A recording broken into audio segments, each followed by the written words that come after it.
Hi, everyone. Welcome back to Lisa's Love and Light. Happy Friday to you all. TGIF. It's Friday. Oh, it's been a long week. A lot of running around, hopping, skipping, and jumping all over the place. But I am here, guys. I am here. So I'm glad to be here. I'm really making that extra effort no matter what's going on, work and business and stuff like that. I'm making that extra effort to be here. So continue to show up and be patient with me as I do so, because this is important, guys. For those who are new, welcome here. And I just want to say before I get started is that this channel, we don't judge others. We're here to uplift and help one another because there's too much toxicity and other stuff in this world today. We're here to uplift. So please let your comments be respectable and uplifting to others. What I do here on this channel is I talk about how I heal grief and how I'm still healing from grief, trauma, pain. And I talk about what I've gone through and how I've gotten through it and how I continue to get through these things. So I talk from my own experiences, personal experiences of things that really happened and how I got through them and how I'm still getting through things, but it's not as it used to be. Things are a lot better. And we're going to talk about it. And perhaps what you hear from my experiences might resonate with you because you might be going through something similar. And perhaps what I say here that helped me may help you within your own situations. And keep in mind, I'm not a social worker.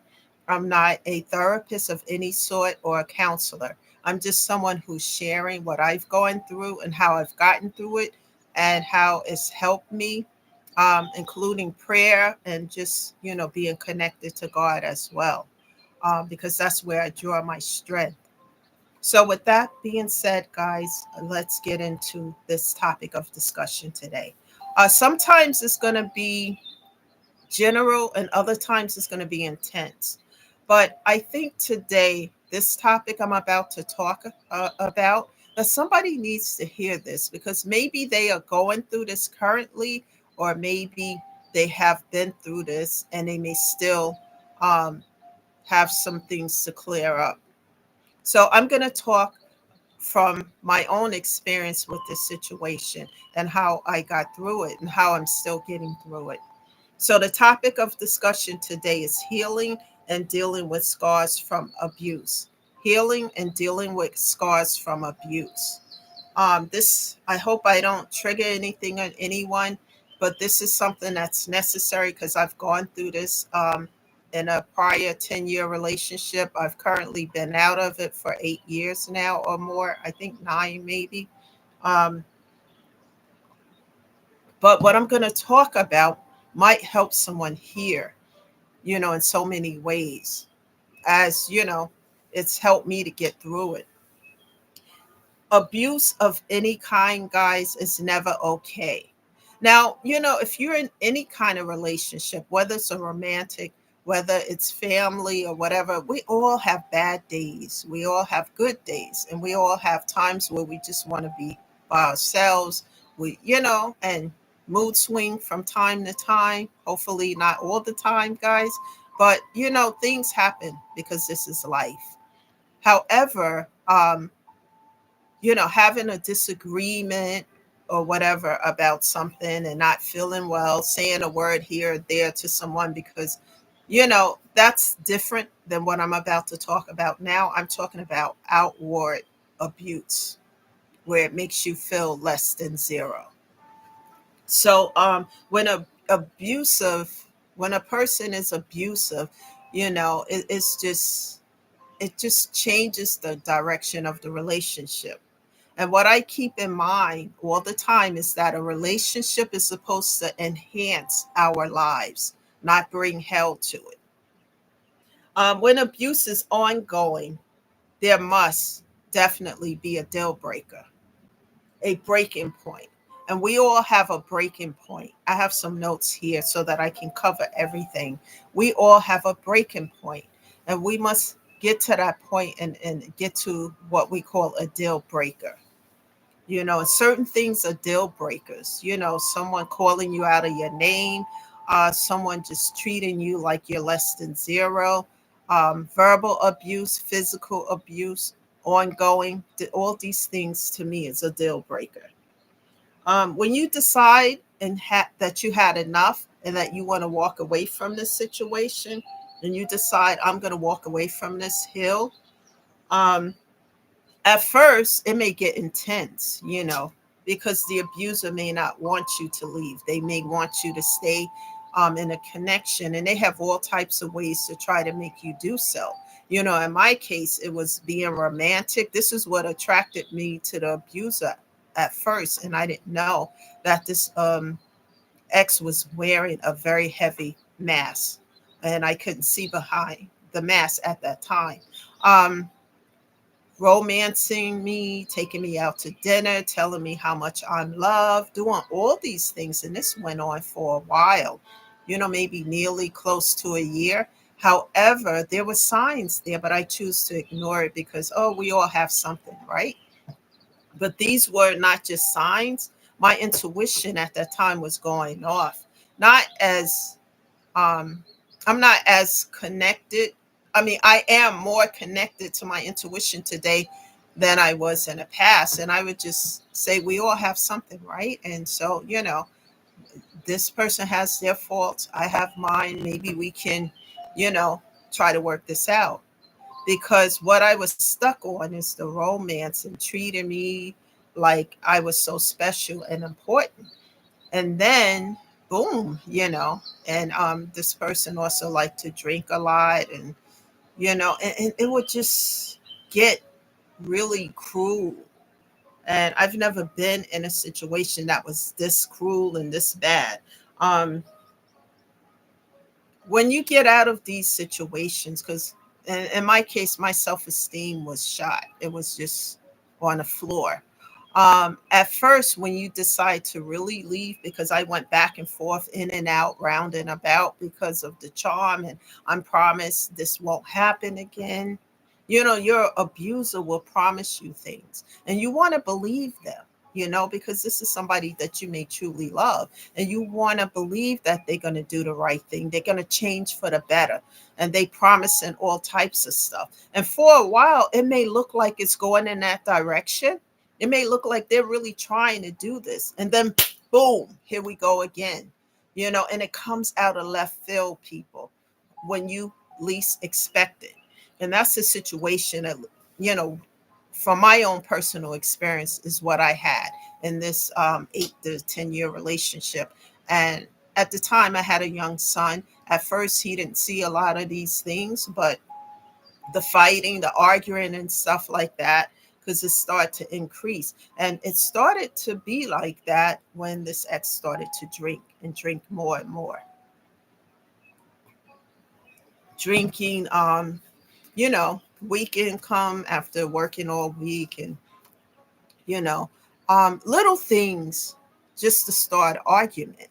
And I know that we lived, we didn't live together, thank God for that. I had my own place.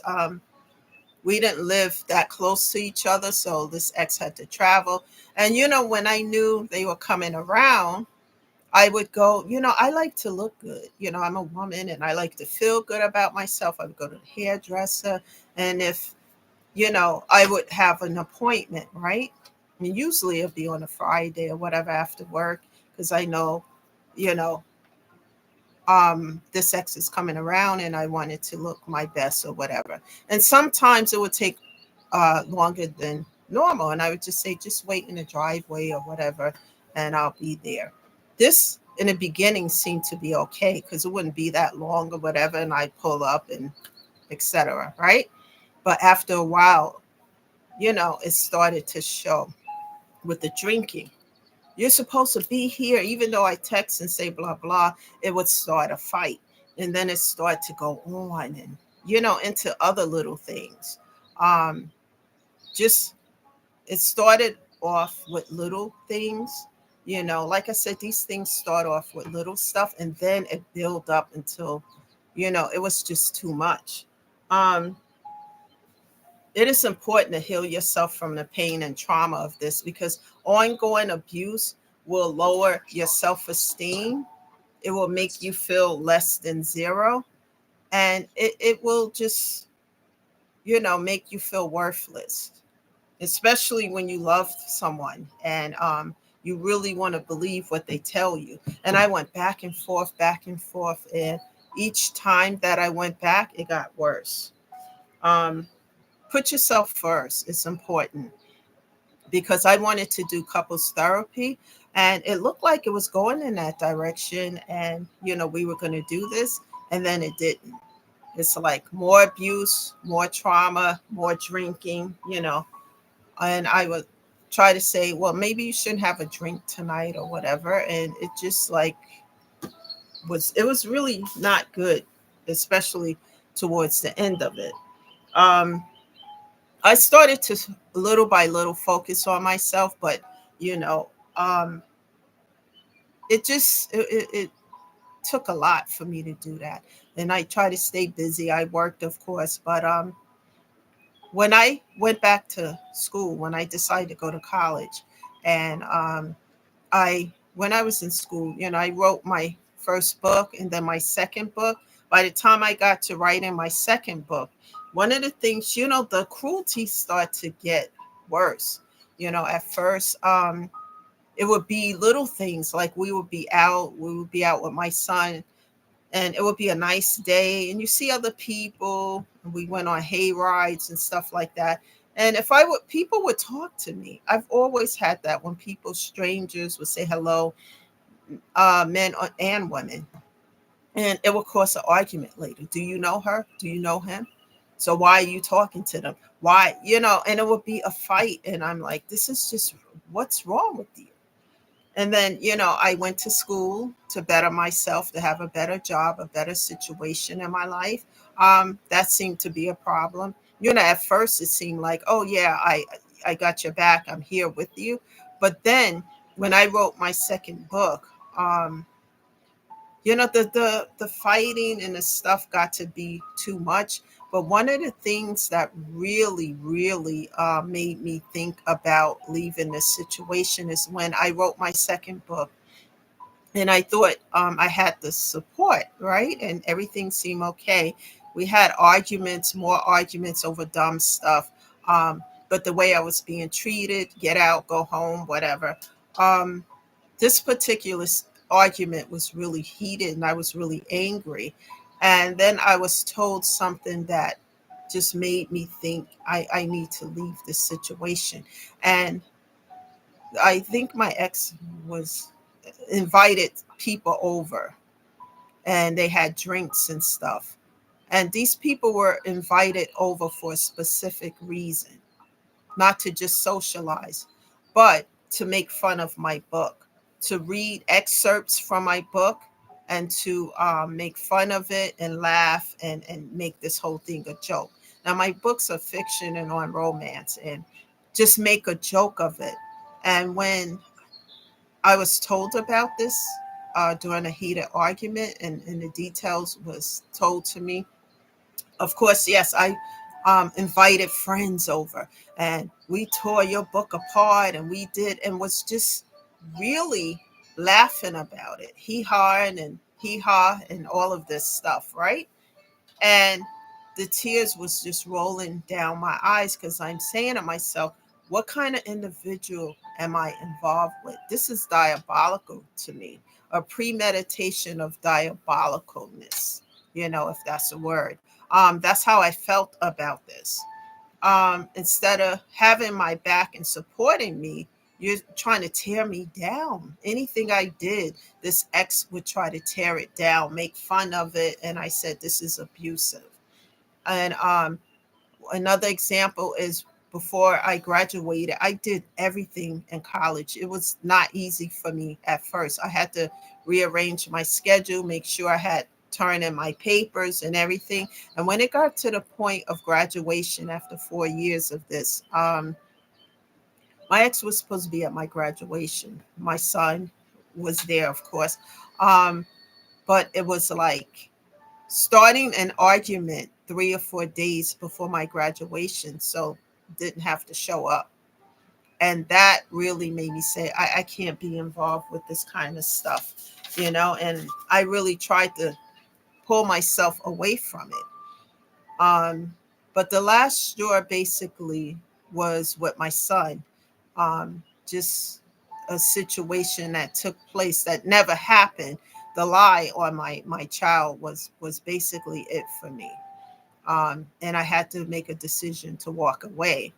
And it kind of put a dent in my relationship with my child, who's an adult now, because seeing all of this stuff, because I should have walked away a long time ago, but I would never tell him why I didn't walk away when I should, because I was terrified, because every time I would and then go in another direction, I'm getting threats that I will burn down your house with you in it. uh, I will cut up your tires and I'll do this.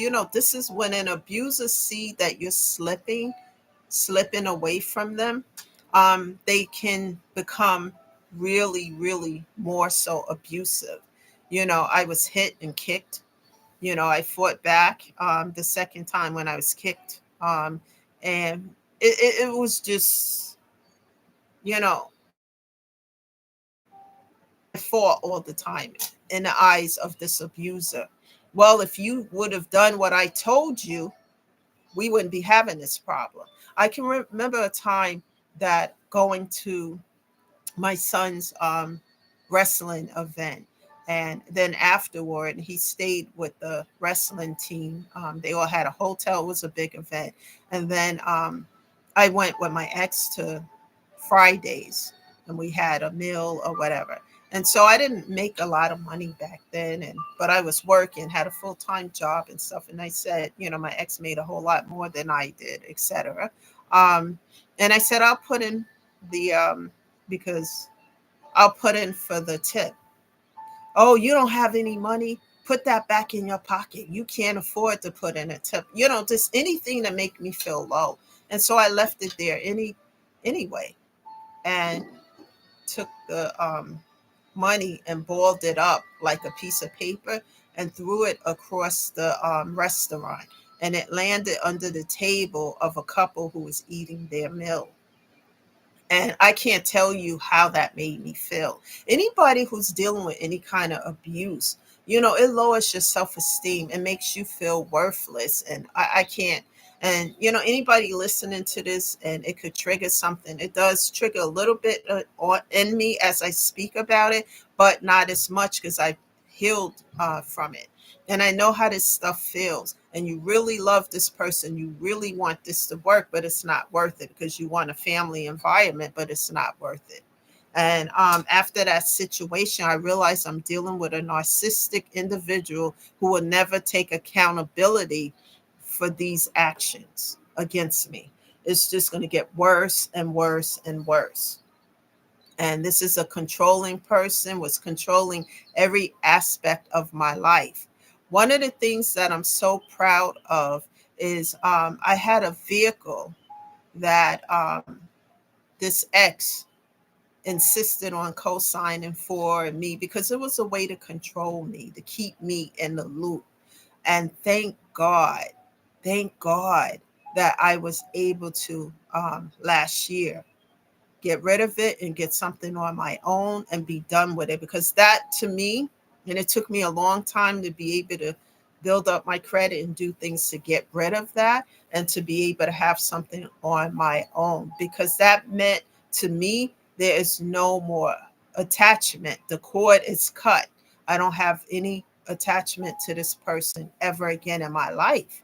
And and to hear that I was the bad one really makes me see how narcissistic this individual is. An abuser would tell people you deserve to be kicked and pushed and knocked down and etc. and so forth because A, B, C, and D. Nobody deserves to be beaten or hit or kicked or spoken to like they were nothing.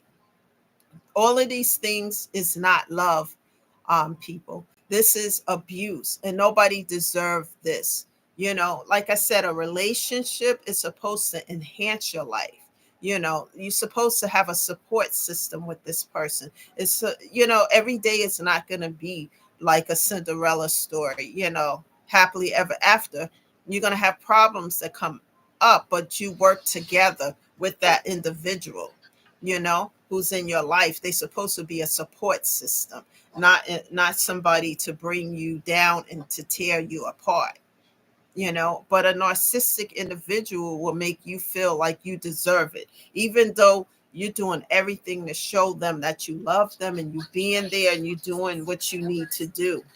you know they will make you feel like it's your fault, and nobody should ever have to deal with this. And for me, even though it's been like 8 9 years I've dated and went out on dates, with other folks, but I learned lessons from that, because that was a lesson I needed to learn. And then I went out with someone else. I only went out probably on a few dates, and saw that this person had a drinking problem. And then I had a discussion like, how many times do do this? And when I realized you're drinking vodka every day, I can't be with it. I can't be involved with something like that. Okay, this is not going to work for me.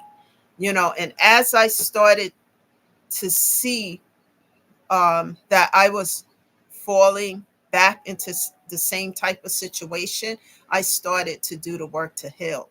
Because, like I tell everybody, people, situations, and circumstances come into your life for a reason, a season, or a lifetime, or a lesson. And these were um, unlearned lessons on my part, and I had to learn them. And so I kept repeating them, different people, different situation, different scenario, but same lesson. And until I learned it. And when I go out now and things, I just take my time. I don't jump into situations, because I really want to get to know who I'm dealing with. Because people can wear a mask, but because I've gone through it so many times, I can see what it is. Men and women, because men go through this and they probably don't talk about it. But abuse is abuse. Whether you're a man or a woman, mostly women. But some men do deal with this. Um, Look at the signs. Trust your intuition. I did a video probably about a week ago about trusting your intuition. It will never lead you wrong. If something doesn't feel right and it's making you feel some kind of way, trust that gut feeling, because something's wrong. You may not see it right away, but something's wrong there. And when I get that kind of feeling, it's like, I'm sorry, but you may be a nice person, but I'm sorry, I'm just, not interested, or whatever I need to say. But I'm truthful about it. I'm not going to move forward. I take my time now. And it's not because I can't be with anyone. It's like there are few people interested, but I take my time because I want to know what I'm dealing with. And if people, you have to see who a person truly is. Take your time instead of just jumping right in, because you could be jumping into a situation that you may not be able to get out of so easily. you know um God is good, because I turned to him with a lot of things to help me. And when my son was affected so much by this, I just felt like, you know, and he's looking at me like, why are you still dealing with this? And what he didn't understand or know is that I was being threatened. If you leave, this is what's going to happen. And for people who are being threatened, I had to really trust God and turn to him and ask him to help me, because it wasn't easy. And I'm like, I'm doing A, B, C, and D, jumping through hoops, to please this person. And it didn't matter. When someone is narcissistic and they are an abuser, they will never take accountability for their actions. They will always blame you, you know? And I had to realize that, and I did the work. Therapy, I had started therapy a long time ago, and then I stopped, and then I, broke up I don't know how many times with this ex, but the last time was the last time, and it was about 8, 9 years ago, and I just packed up and moved away, far away enough that I know that I wasn't going to deal with that anymore. It would never be any back and forth, and I just healed myself. Then I went through 2020 stuff, losing all these people in my life, and my mom and dog and everything else, and the grief associated with that. And as I did the work on myself, I learned why I was being so subservient, and because my self-esteem was down to the ground, people. And never allow yourself to lose yourself because of somebody else. And I lost who I was. I wasn't taking care of myself, making myself a priority when it came to my mental and physical health. So all those things suffered. And I had to rebuild myself up again from the ground. And to this day, I am free from all of that. I mean, there are scars, but the scars are a story, you know? And the story I tell, because these things I'm talking about may help another woman or a man who may be listening in on this video. Um, Never lose yourself because of somebody else. Like I said, relationship is supposed to enhance your life. It's not supposed to tear you down and make you feel like less than zero, less than a person. Supposed to build up. And if anything in your life is not for your highest good, then it doesn't belong in your life. That's what I had to learn from these lessons as well. Because as I grow, heal, and evolve and take care of myself, my mental and physical, which is everything, I start to see what is for my highest good and what is not. Never settle, ladies, also, and men who may be listening, never settle for anything just because you feel alone, or you may at times feel alone. I know I don't that much because I'm embracing my life to the fullest. I don't care who likes it or whatever, because I've left all those things in the past, and I know what's behind this door where I'm going, where God is directing me, is going to be much better, and it took a lot to heal this pain. There's still scars left, but I talk about it because this message may help somebody who may be going through something. Um, what I know is that it was nothing loving about this. The ex wanted to hold on to me because I look good on their arm or whatever the case may be. And more importantly, I was subservient. you know I was the type of person that you can just say and do whatever, and because of my loyalty to you, I'm there until it affected my child. And it should have never gotten to that point for me to wake up and see. But I was, like I said, fearful of leaving. But the least I am today, when someone come to me with that kind of nonsense, I just laugh and walk away. I'm not putting up with any type of abuse. Love yourself, have self-love. And it took a long time to get from A to B to C to D.